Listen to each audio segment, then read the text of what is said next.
If you went to adoration, half an hour of adoration, and I even did this in Singapore. I remember going to, after work in Singapore, going to the Cardinals Adoration Chapel beside the cathedral. It's down in the basement. Absolutely beautiful. He has this massive monstrance, and there's an actually, it's just monstrance, and you kind of take off your shoes and you just kneel there. And that time of prayer, just allowing your mind to recollect with our Lord, it's healthy. It's healthy. Cardinal Sarah has spoke about silence and prayer. And I suppose, the church, if the church wants us to be apostles in the world, we need to be able to encounter Christ in prayer. Christ went away and he prayed early in the morning. He spent time in prayer alone, and I think the church is in trying to remove Eucharistic adoration. I heard a Bishop Stowe in the United States, and he's talking about this. There are various bishops that they're not really interested in Corpus Christi processions and adoration, and certainly not the Latin Mass. And I kind of question I'm questioning the leadership. If we're to move forward in a church, we have to be at peace with our past. We have to respect the traditions of previous generations, cherish them, nourish them, understand them. Of course, we're going to have new devotions, new way.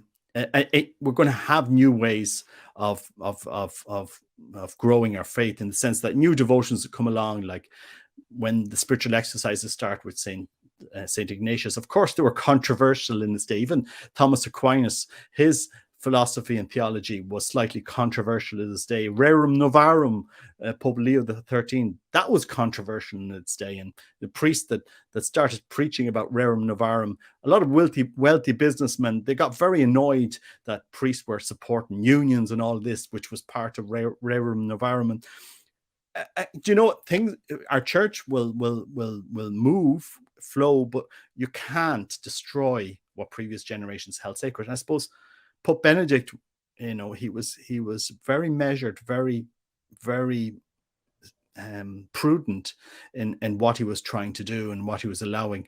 And but I can understand Pope Francis's concern, in a way, how we have politicized a little bit the traditional Latin Mass and the traditional movement, and I'm kind of being more careful in my podcast not to divide the church, because our Lord has said to me in prayer, "Don't divide my church," and that's something that you can view in the light of our faith. Is, you could say that's something that our Lord wants. He wants unity, but I think the way to renew the faith, it has to be humility and obedience.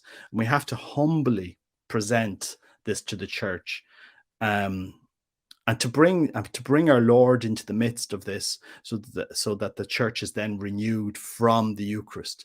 Because you'd have to be blind not to see just the majesty and the beauty of a reverent Mass. It does tug at your soul. Whatever way you're seeing it, it does tug at your soul.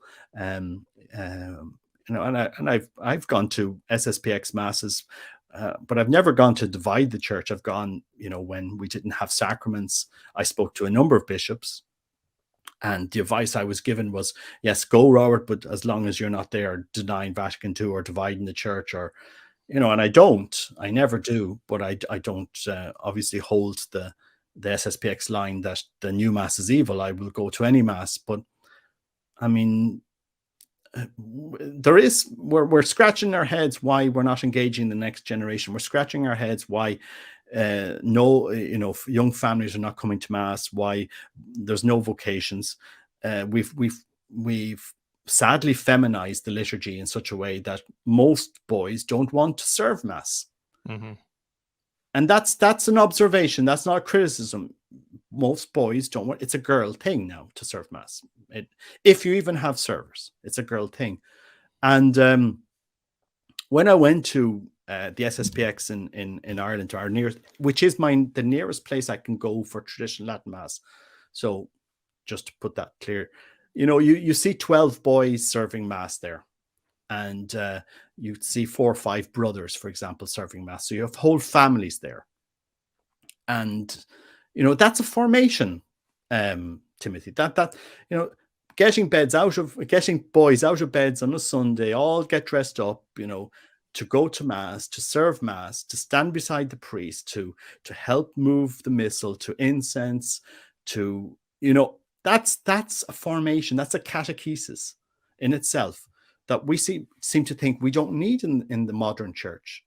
And then we're scratching our head. Well, why? How can we engage the youth? How can we engage boys in the mass? Why don't boys feel inspired? Well, we don't engage them at the mass anymore.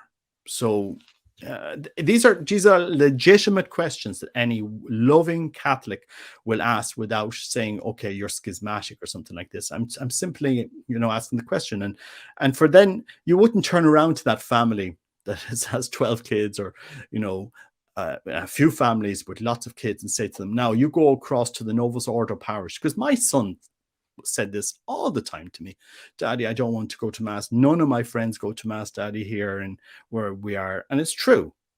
His generation, his peer group is absent where I live, and that's the sad reality. We haven't formed our kids to practice the faith, boys to practice the faith. You go to an SSPX chapel, you have an amazing choir, a lot of girls practicing in that. Simply incredible. You've 12 to 14 boys serving at the mass. You have a community, you have drinks and teas and coffees afterwards, and they're not bad Catholics. I mean, I challenge anybody in the church or any bishop to say these are bad Catholics. So we have to come together as a church, talk together, and allow each other to be challenged with charity. In charity, we're not protesting here, but in charity, offer the church a way forward where we're at peace with our tradition